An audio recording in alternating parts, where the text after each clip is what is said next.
Assam study point স্বাগতম higher secondary first ইয়াৰত পঢ়ি থকা ছাত্ৰ-ছাত্ৰীসকলৰ বাবে এটা জৰুৰী খবৰ লৈ আহিছো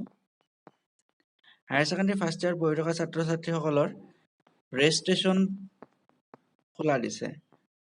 গতিকে যিসকল ছাত্ৰ-ছাত্ৰী ফাৰ্ষ্ট ইয়াৰত পঢ়ি আছে সেই ছাত্ৰ-ছাত্ৰীসকলে নিৰ্দিষ্ট সময়ৰ ভিতৰত ৰেজিষ্ট্ৰেচনসমূহ কৰিব লাগিব ৰেজিষ্ট্ৰেচনৰ বাবে নটিফিকেশনটো কাউন্সিলৰ ৱেবছাইটত দি দিছে নটিফিকেশনখন মই দেখুৱাই দিছো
নটিফিকেশনটো জাৰি আছে 20 তাৰিখে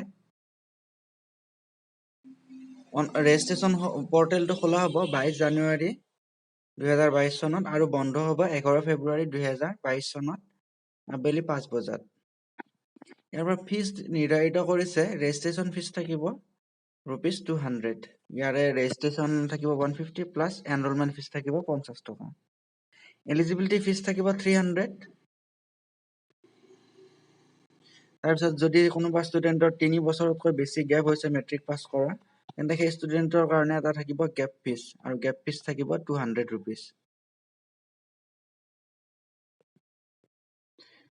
গতিকে যিসকল ছাত্ৰ-ছাত্ৰী হাইজনে ফাৰ্ষ্ট ইয়াৰ পঢ়িছে সেই ছাত্ৰ-ছাত্ৰীসকলে নিজৰ ৰেজিষ্ট্ৰেচনসমূহ টাইমৰ ভিতৰত কৰি ল'ব লাগিব যদি ৰেজিষ্ট্ৰেচন কৰা নাযায় টাইমৰ ভিতৰত তেন্তে পৰৱৰ্তী যিবিলাক পৰীক্ষা আহিব হাই সেকেন্ডাৰী ফাৰ্ষ্ট ইয়াৰৰ পৰীক্ষা বা হাই সেকেন্ডাৰী ফাইনেল পৰীক্ষা এইবিলাক ষ্টুডেন্টে দিব নোৱাৰিব গতিকে ছাত্ৰ-ছাত্ৰীখিনিয়ে নিৰ্দিষ্ট টাইমৰ ভিতৰত নিজৰ ৰেজিষ্ট্ৰেচনসমূহ কৰে যেন